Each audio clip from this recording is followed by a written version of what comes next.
Welcome back, Inebri-art. It is your faithful host, Andy, returning. As always, today I am joined by not only a comic book writer, but a comic company owner, Joe Brusha. Welcome to the show, man. Thanks, man. I really appreciate you having me on. So, initially, someone there reached out and wanting to talk about like Free Comic Book Day and some of your new titles, which we'll get to. But Sure. I did a quick like Google. You're like coming up on a 20 years of 20 owning years, 20 years in June. Yeah, I can't believe it. It's been a blur. I comics. watched I I watched got the it. company and my kids grow up pretty much the same time. So I got those babies, and then this baby has grown up, and it's been a lot of fun. It's crazy that it's been 20 years. I never thought I'd be doing it for five, let alone 20. So Yeah, and for such an industry that's I don't want to say it's struggling, but I used to own a comic book shop back in the day. It always seems like it's struggling. And it's it really is. I mean, yeah, it's been a challenge. It's still a challenge today. I think we probably got to be insane to be in this business in some ways because there's not a lot of financial reward. We know this, yeah, but you're getting. I started it because I wanted to tell stories, and I had been a huge comic book fan in the '80s. Grew up on like the Chris Claremont X-Men and Frank Miller Daredevil and that kind of stuff. yep. And it just really, in a lot of ways shaped to the person I became, and got me through a lot of crap. So to be able to do this stuff for 20 years and hopefully entertain some people. I mean, we're not at the level of those guys, obviously, and who is, but be able to entertain people, make them happy reading comics has been awesome. So there's other rewards, I guess, besides not becoming a billionaire. It's funny. Like I was very much the same. I was an ex kid, grew up with Claremont. I remember the first comic convention I went to because Claremont was at it. That's awesome. And it's just so funny to see, back then it was the outcasts that were in it, and now it's so mainstream. It really is. Um, in the course of the 20 years, how has that changed? I don't know if I mentioned the company. What It's the hell? Zenescope. I'm off. Yeah. So how have you seen like the fan base for Zenescope change? Yeah, I feel like it's the same kind of fan base. We've always had a lot of guys. The comics have been dominated by men. I think all the way through. Readers 18 to 35, 40, that age, and a lot of older readers too. We have had a lot of female readers. Our books skew towards female heroes. So over the course of the years, a lot of women have come up and said, "Hey, I started reading comics because my boyfriend was at the comic shop. I was just with him and I saw this fairy tale book. So I picked it up and it got me into comics." So I think we're a little bit different that way. And now a lot of women, more women read comics, which is great. But I think our fan base has stayed pretty much the same, like true comic readers, and then people who are kind of dabbling in it. I know I've seen a big change at conventions, it's a big challenge because when we were doing conventions 10 years ago, 15 years ago, when we first started, it was all comic book readers. Like you Mm-hmm. said, it was the outcasts who would come. It was very easy to talk to them, to get them into our books. They were there for comics. Now, over the last, since Marvel really, the movies exploded, it's people who don't know what the fuck they want, right? Like they come in Yep. and they're I want something, but I'm here to see, the cast of the Avengers, so Yeah. like, what do I want? I'm gonna get a couple autographs for $1,000. So it's like a little bit harder to get them invested. They never read comics to begin with. Um, I like to convert those customers or those fans and make them customers, and we've done a pretty good job of that. But it's definitely more of a challenge to get fans at the conventions. They just don't know what they want because they're not comic book people. Yeah, yeah. And I mean that's a great way of putting it. It was such like a double-edged sword. I remember doing the small ones at like Knights of Columbus's where if a female walked through the door, you were like Yeah, grandma, grandma, grandma, like everyone's like and now it's like families and yeah, you name it, they're there. And it's great. But then because vented a lot at them selling, comics and toys and whatnot. And I have a love hate relationship with cosplayers. Like, I Yeah. love what you're doing, but don't do it in front of my booth. Right, right, right. Yeah, in some ways I hate it. In some ways I mean it's tough because so like I'm a big fan of some of the Marvel movies, but then Yep. I just got back from vacation and on the plane ride I bought a X-Men epic collection that I hadn't read. It was, Chris Claremont. It was like the Yep. 1980s. It was like X-Men. It was funny because it was the first comic I ever bought was X-Men 168 in a store. I remember buying a 7-Eleven. That was like I was like 13 years old, went to the store. I had some from people who had given it to me, but I went and bought it. And I'm like, holy shit. When I opened it up, I'm like, this is the first comic I actually really bought. 60 cents, if you can believe it. Holy shit. Yep. Um, but I'm reading through those books and just, I still can't believe the quality and how good the stories are. I was telling my son, because he's seen the movies, he's read some of the comics. And you're like, these people watched all these X-Men movies and they became kind of fans, but they don't know the X-Men. You know what I mean? It's like they're not Yeah. unless they read the books, they don't know those characters. So it's kind of like makes me a little bit, I don't want to say angry or just like I wish they could somehow translate those books to real movies. You're never going to do it, but they Yeah. were just so good. So just so good. And I think that's what Marvel Studios, like, what really brought them to the pinnacle is they really took their time and built the stories where, like, up to that point, comic book movies were like, here's a villain, here's the backstory of the good guy, fight. One of them is going to die because we don't know if there's going to be a sequel. But Marvel was kind of like, no, we're going to take our time and slowly build things up. And I feel like they've kind of gotten away from that a little bit or trying to get, 100%. yeah, Yeah, I agree. Like those first movies and watching them and the first event, the first not Endgame. God, I can't remember it. The one Infinity before War. Infinity War. Yeah, Yeah, yeah, yeah. yeah. That was everything leading up to that was so. I didn't love Endgame, so but I thought everything leading up to that was so. It got as true as it could, and it was really good. And I agree with you.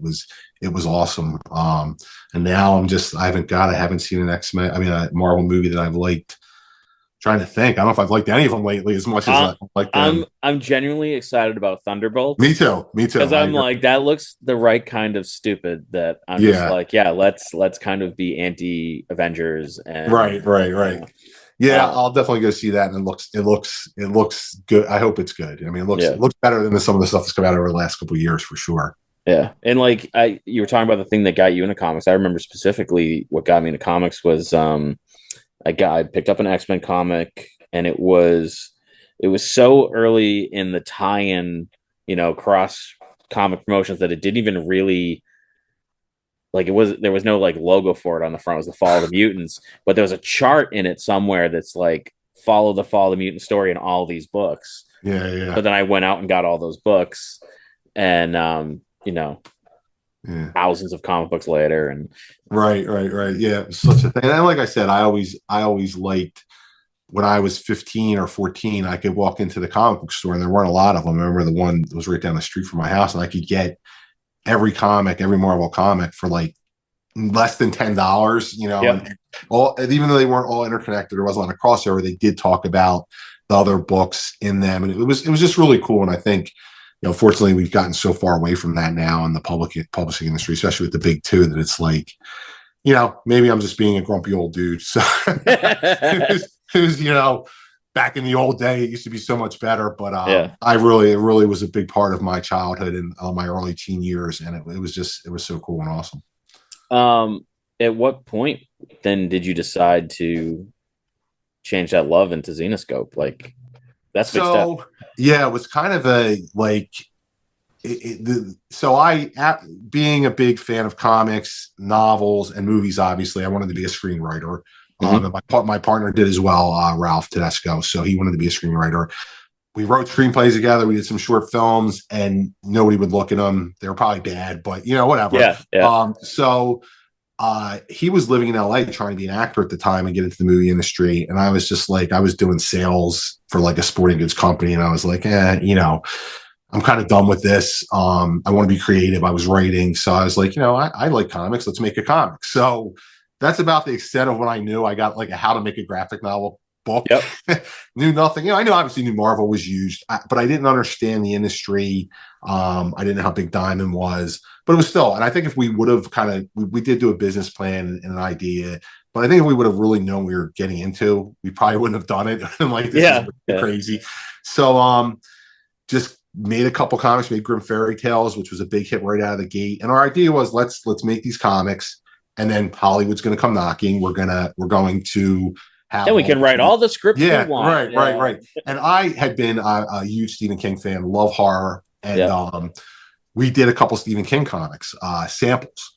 And the stories of Stephen King are, hey, you send him your pitch, or he'll sell it to you for $1 and all this stuff. And he's really good with creative. So I was like, hey, I'm a big fan.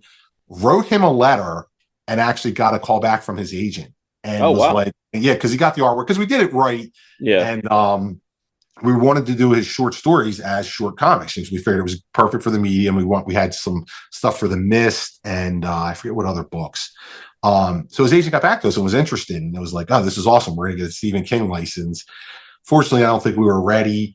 Somehow he got in touch with Marvel, and that's how he got into doing I guess he did The Stand, right? It was his first comic he did with Marvel, I think. Yeah. I remember The Dark Tower. I don't remember The Stand. Yeah, maybe he did that one first. But anyway, I remember calling back like 8 months later, like we were working on it. We were gearing up to really get the company launched.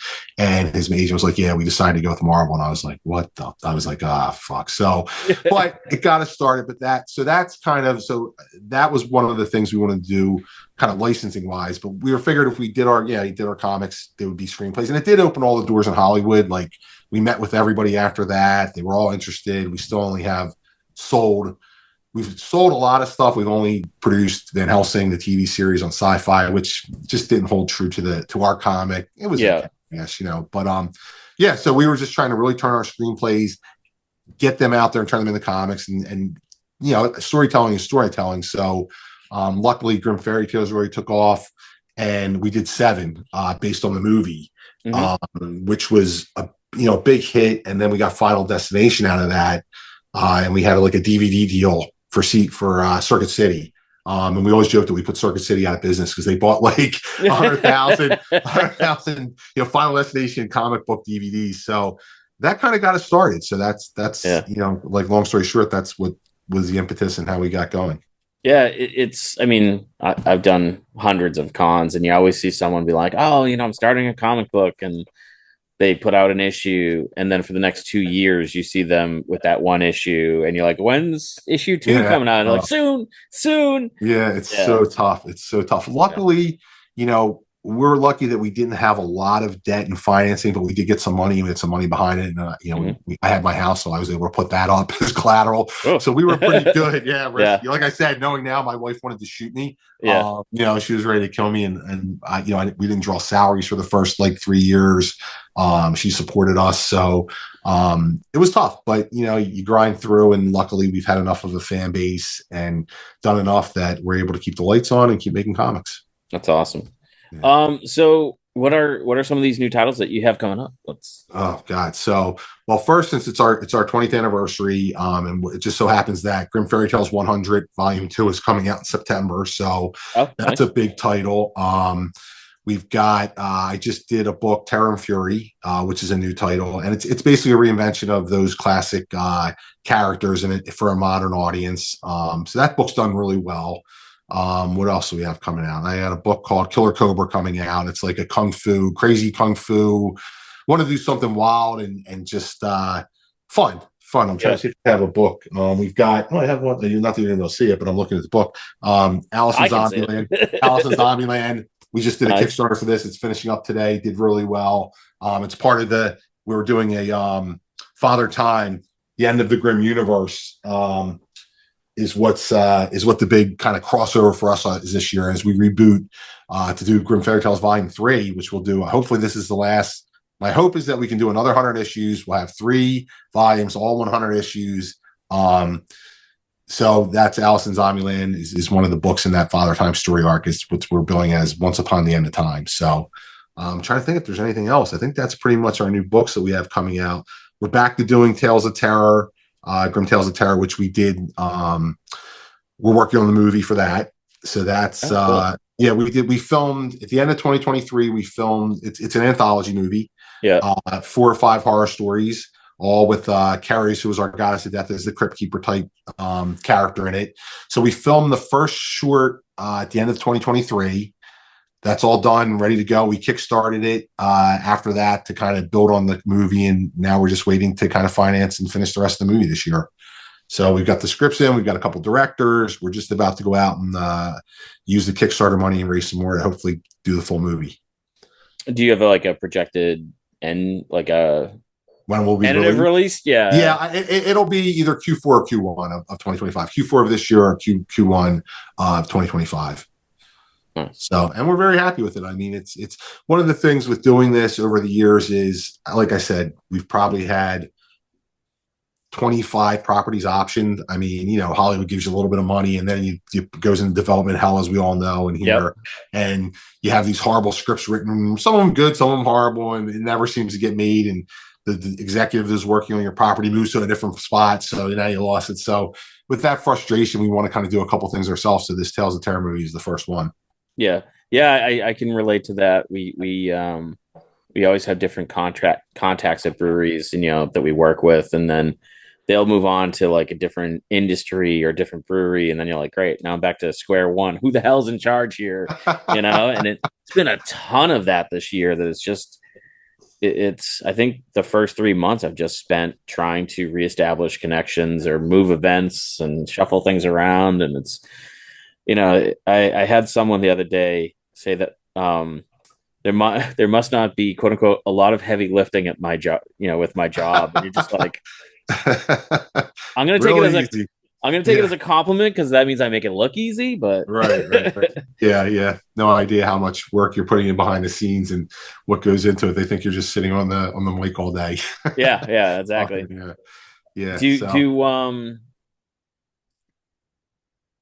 Like, so you had your business partner. At what point were you like, this is working, this is a feasible business? Because I mean, in the beginning, it always feels like I don't know what I'm doing, and right. 100%. The wheels could fall off any second. Yes. And you're like, and the biggest thing is, you're like, you think you have enough money to do things, and you don't. It's like all of a sudden you need more money. So we went out and we got one investor who helped us out with that, and that kind of gave us enough money to get things up. And I guess probably about year 3 or 4, we were able to start drawing a salary. Books were selling well.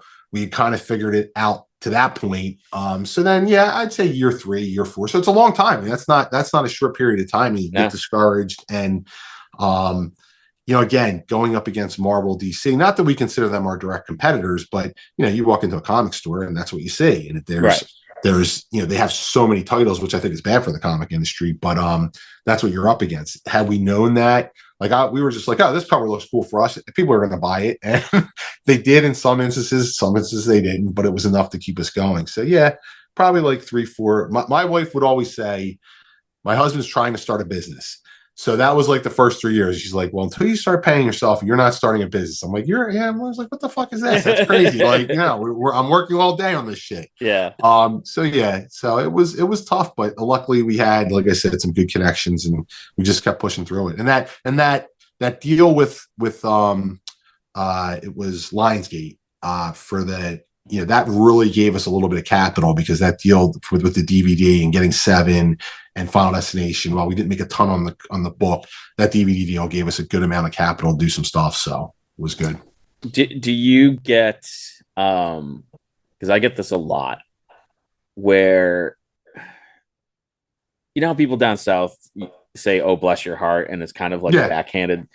Do you get those kind of compliments about your business? Because I get them all the time, where people be like, I think what you're doing is great. I'm like, yeah, but your tone, not there.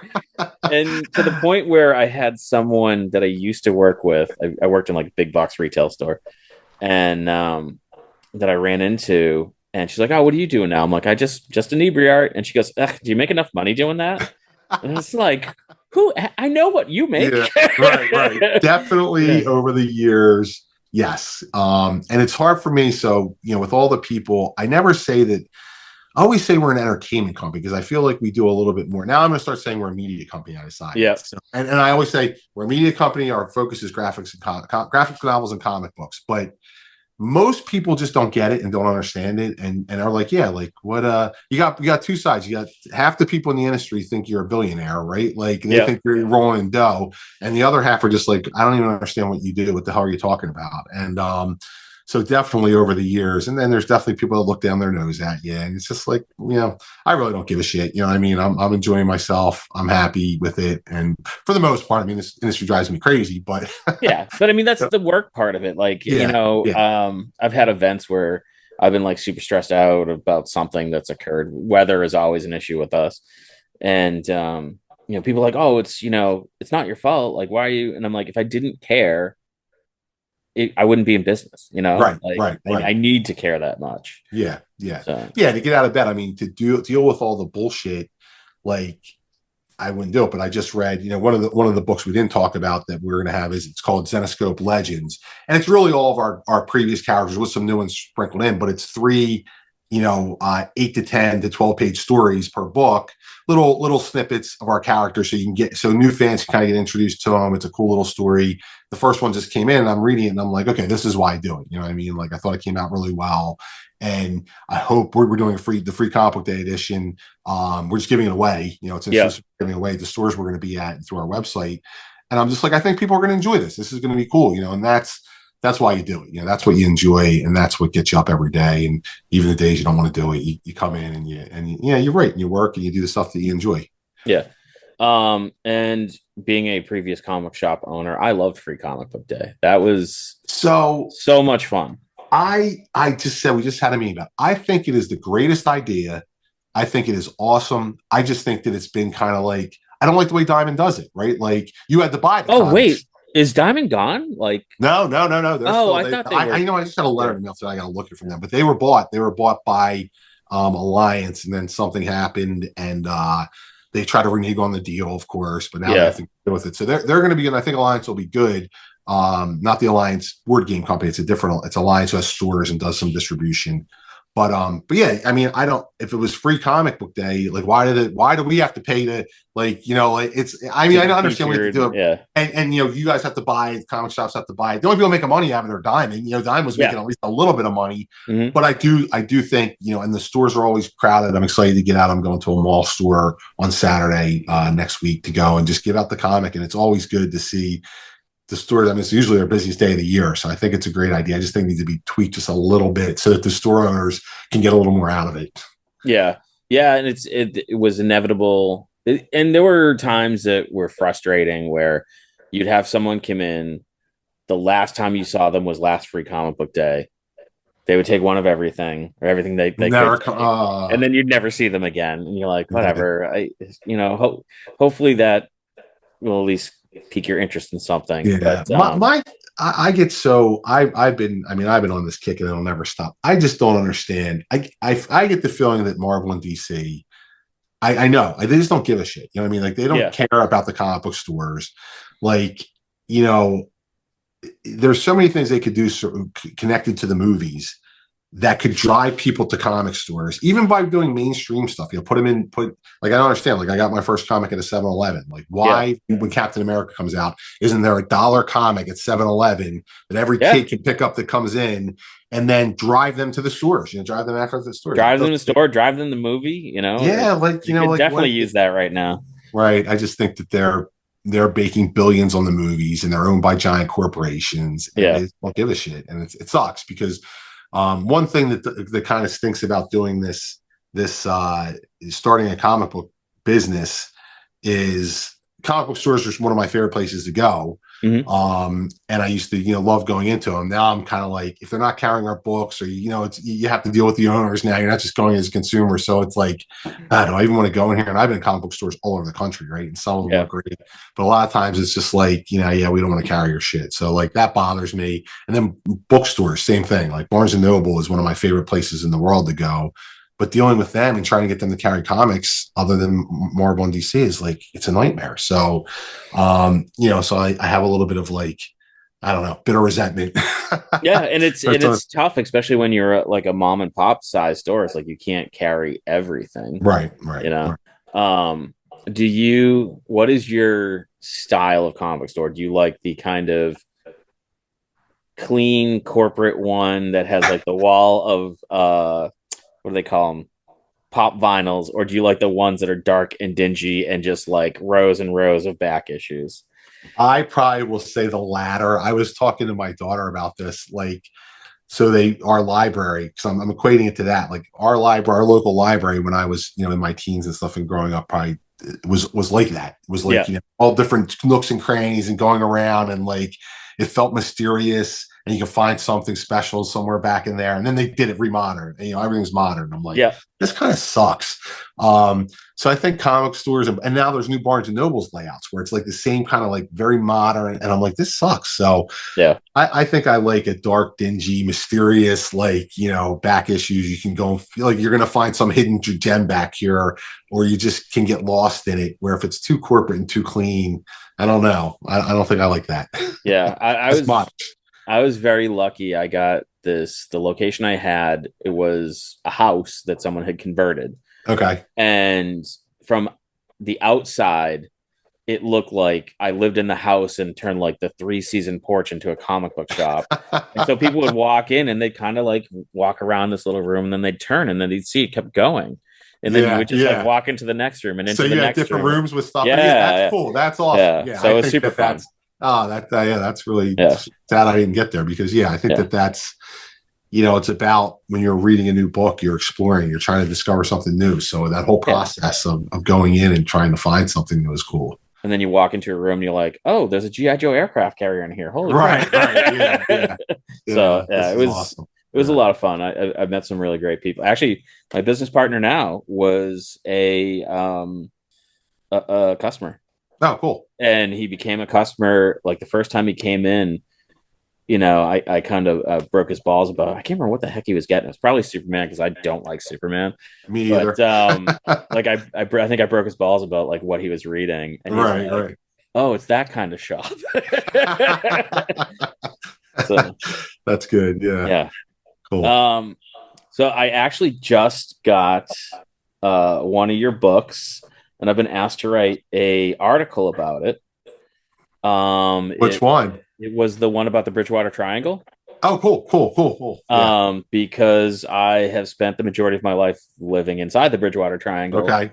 and so a magazine, his website, magazine, whatever, has asked me to write kind of like, um, so like, they like read it and then write kind of like, so this is what, not like contradicting it. And after reading the book, I'm like, yeah, it makes sense the way that you guys have it, but like where, so my angle's gonna be like about the curse and like where the quote unquote curse really comes from, Right, right, right. and it's it's much more historic and involves like the King Philip's War. So it was pretty spot on. I enjoyed it. Oh, good, good, Yeah, good. yeah. And What have you seen any weird shit? Like any of this oh no, Bridgewater time stuff? it's not real. None of it. You're saying none of it. No, Okay. Because I none of want to it. visit it someday. I'm Oh, so into okay. like I watch all of these stupid, I don't really watch Finding Bigfoot because they never find Oh the my guy. god, I try to But watch that, and I'm just like, oh, so it's just annoying guys camping. yeah, yeah, yeah, Yeah. yeah. But I know I saw like the Bridgewater Triangle stuff. I actually think the first time I heard it about it was on that the what was the podcast that was God, I haven't listened to it in a while. They did AMC did a TV show on it. Oh God, what was Oh, it? lore. Lore, Yeah, yes, yeah, Lore. So I couldn't think of it off the top of my head. Yes, I think yeah. the first time I heard of the Bridgewater Triangle was through Lore did an episode on it, and then we had the Tales of Terror, so I started researching it more, and seemed kind of creepy. But you're telling me now you're ruining my fantasy of Sorry. going So in there and well, finding a giant snake or some shit or like I thunderbirds. I am a skeptic. So, Okay, good. um, but the first time I heard about it living here was when I had my comic book shop. Okay, Someone traded in a bunch of like complete trading card sets, okay. and one was like all cryptids and mysterious things. So I'm just kind of like going through it because I love that stuff. Like I love Bigfoot and Loch Ness. I think it's Yeah, all yeah, yeah, yeah. nonsense, but it's fascinating. Yeah. And one card was the Bridgewater Triangle, and I'm like, oh, Uh, isn't that weird? I'm like, my store's in Bridgewater, and right, right, right, I right. assumed it was somewhere else, and I'm like, oh no, this is here. And yeah, it's kind of just, there was an author, and I don't remember who it was, that was talking about the Bermuda Triangle, and like Yeah, if you found similar points over a high traffic area and made the square footage right, you're gonna find the same amount exact of, same thing. Yeah, yeah, yeah. yeah. So I feel it's a lot of stuff like that, and actually there's another podcast called Monster Talk that I went on to talk about it, Okay. and we were talking about like the UFO sightings and whatnot, and I'm like, we're like, there's a naval air base like one town over, so you Right, always see like lights in the sky, and right, right, right. it doesn't take a lot, and yeah, but it was, I dug your book because like I have another podcast called the Old Colony Cast, where we talk about local stuff, and we've done episodes about the Hockomock Swamp Right, and right. Puckwudgies and Nice. Jolly Jane. Is it Jolly Jane, the nurse, the murdering nurse? Yeah, yeah, yeah, yeah. I can't remember. I'm really bad with names, but and it's just like, oh, this is all like the cool local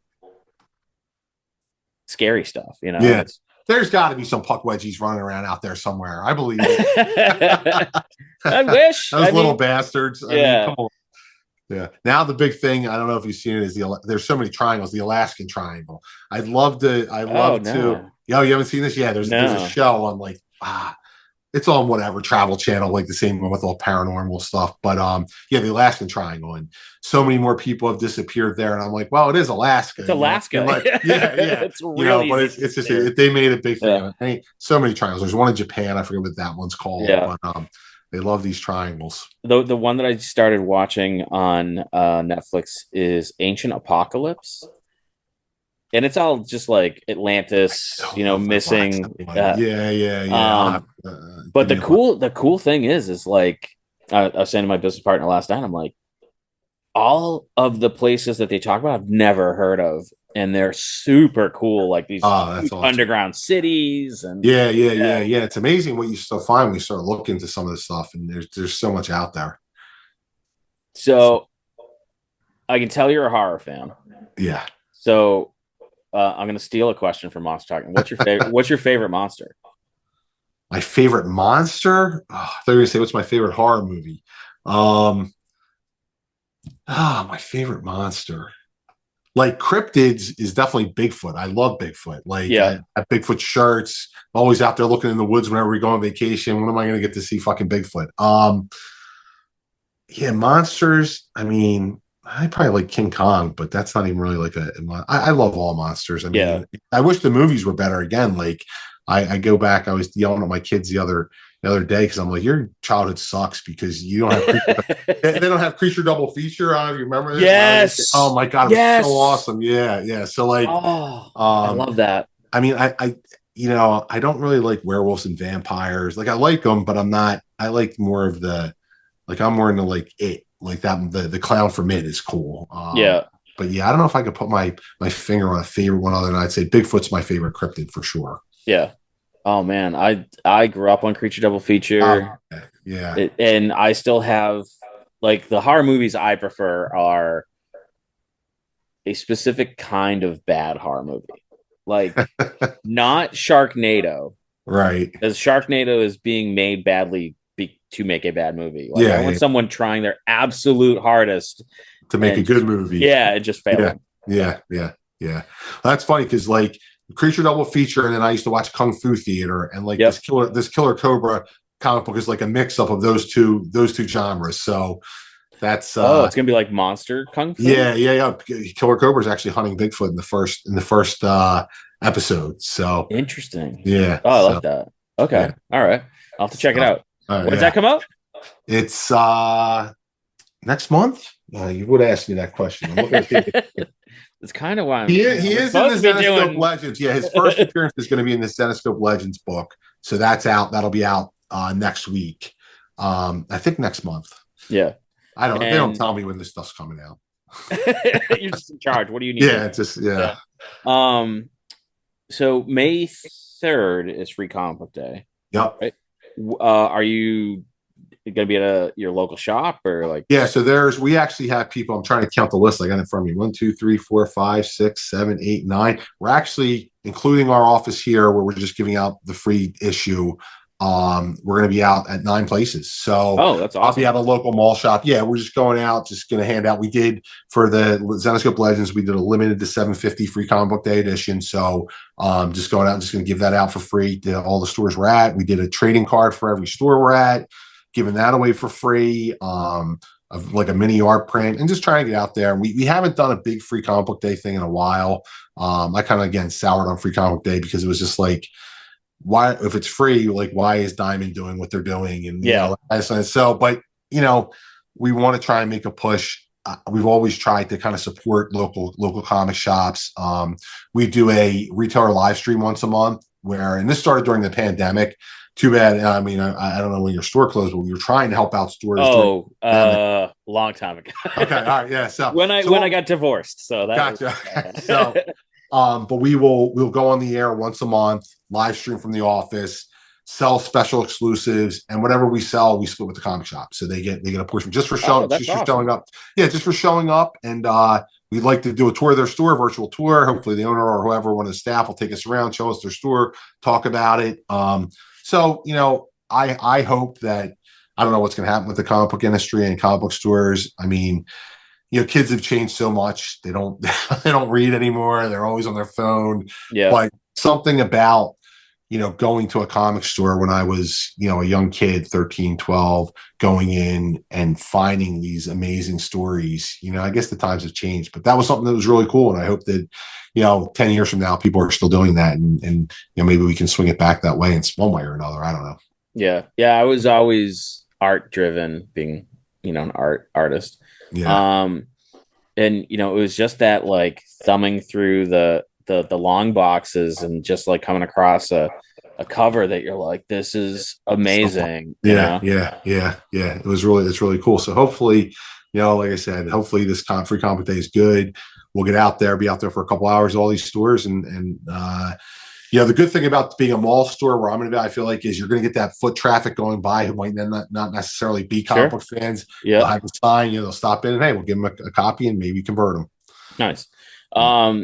So you said you're going to be giving away at your office. Do you often do stuff at your office, or? So we've started. So we moved into this office last year in January. We were in a very small industrial complex where we had literally the warehouse was taking over the office, and it was stuff. So we found a place that had a much bigger warehouse, has like a little showroom. Like I said, the room that I'm talking to you from right now is like a little, I don't know what you want to call it. We're going to turn it into like a little like meet and greet, like sit for our VIPs. But we've done 2 or 3 events at the office. When we had our VIP event in August of last year, we did an open house and we had like 5 artists here. Cool. And maybe 7 artists. We have 5 or 7. I mean, a lot. And fans could just come out, get free sketches, get their book signed. So we're trying to do it once per quarter and build it up.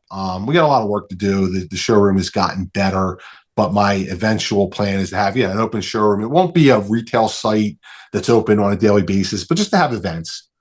Once a quarter. And then when we have, like I said, we usually do 2 VIP events a year, one in the spring, one in the fall, and the fall one is in Philly, which has a really good turnout.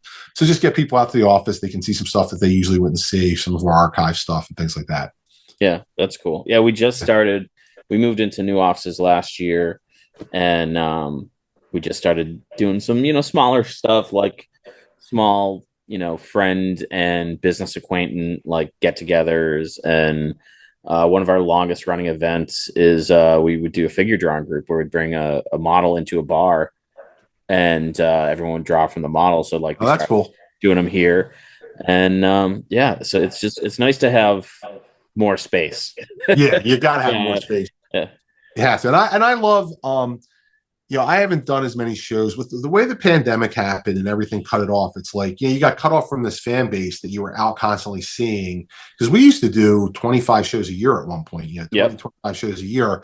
That's how we really built our business, getting out, seeing fans. And like I said, it's got challenging since the Marvel movies came out because you had less of a comic book fan base coming. I felt like it was more just average fans, but still, it's great to get out or to have people come to your office who are fans or you just talk to. It really reinforces what you're doing. And it's good. It's good to talk to those people. There's a show in New Jersey, which I think is going to be a pretty good show this weekend. So I'm going to go do that and we'll see how it goes. It's at the new Expo Center, first time they had it there. And we'll see how it goes. Yeah. I loved doing shows, but I mean, when I stopped doing them, they were getting kind of toxic, but it was just the camaraderie, especially my favorite were 3-day shows. Yeah.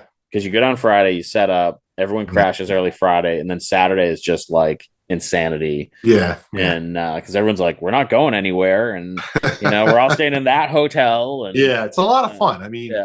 It takes a lot of toll on you because you're working all day, drinking all night, partying, having fun, and it's like, oh, can I do this anymore? But it's I bring all my kids to San Diego now, and they work the booth, and they're just like they're kind of in awe. They don't know they're just like, this is crazy, because it is crazy. It's the same thing. It's just I tell everybody who's like, people see it on TV that aren't in the comic book world, and they're like, oh, do you do that show? I'm like, yeah, you have no idea how nuts. Like you have no idea the things that I've seen at San Diego Comic-Con. So it's a lot of fun, but my kids really enjoy it too. Yeah, that's awesome. Where can people go to find out more about Zenescope and all the socials and all the stuff? So Zenescope.com is where you will find us. You can get us at Zenescope on Facebook, Twitter, Instagram.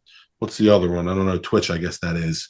But at Zenescope and Zenescope.com, that's where all of our stuff is at. Nice. We've got a very big Instagram presence. I don't do social media at all. Like, I just can't. I'm thoroughly jealous. I so want to get rid of it. I don't have time for it, but the company is very active on social media, and especially, like I said, Instagram has been the big one for us, and Facebook too. Anything you want to learn, we're always active on those every day. Nice. Yeah, I always sign up. Like, anytime a new one pops up, I always sign up just to make sure that if it does take off, we have our Inebri-art name. Yeah. And so, signed up on TikTok, whatever, put up a couple things. And my youngest, like, your TikTok's garbage. And I'm like, so run it for me. I don't know what the hell I'm doing. It makes no sense to me. Yeah. TikTok. I know nothing about. They said the same thing to us. I don't think we have that big. We have like maybe a couple thousand. They're like, we got to do more on TikTok. I'm like, what? I don't know about TikTok. Like, what are you talking about? So go do it. Yeah. Right. Like you got to do videos. And I'm like, yeah, I'm not doing TikTok. That's the last thing I have time to do. Well, I'm glad you did a podcast. It's a lot of fun. Oh, thanks so much. Yeah, this has been awesome. Yeah. So hopefully the free comic book dates listed on the website. Yes, everything will be up there. We have a whole graphic of where we're going to be, the stores we're going to be in. Like I said, you can go out there. You can also get it online. If you're just coming online, we'll have a free comic book, couple free comic book day deals on the website. And I think if you purchase something, I don't know how much it is, but you get it for free too. So awesome. There'll be some copies. But there's only 750. I'm hoping they all go on free comic book day. We get them out to all the fans, and then we're done. And then hopefully we bring in some new ones. Outstanding. Well, I'm going to have to check out the Monster Kung Fu book when that comes out. And I encourage our listeners to check out your books. I thoroughly enjoyed the Bridgewater Triangle one. Awesome. And thanks for coming on, man. It was a lot of fun. Thanks so much, Andy. So, listeners, we'll catch you guys again next Monday. Same. I can say this because it's a comic thing. So, same bat time, same bat channel. Yes. And thanks for checking out the show today, listeners. If you enjoyed the content today, you can go over to patreon.com/Inebri-art to support the show. You can join over there for just a few dollars a month and help us provide this fun content that you just checked out. You can also email us at Inebri-art.com with your questions, complaints, and concerns, or you can find us on all social medias at Inebri-art or at Inebri-art6 on Instagram. And also don't forget to check out our other shows, Bar Talk Podcast, Old Colony Cast, Inebri-art, and all the other shows on the Inebri-art Network, which you can find at Inebri-art.com. Thanks again for listening.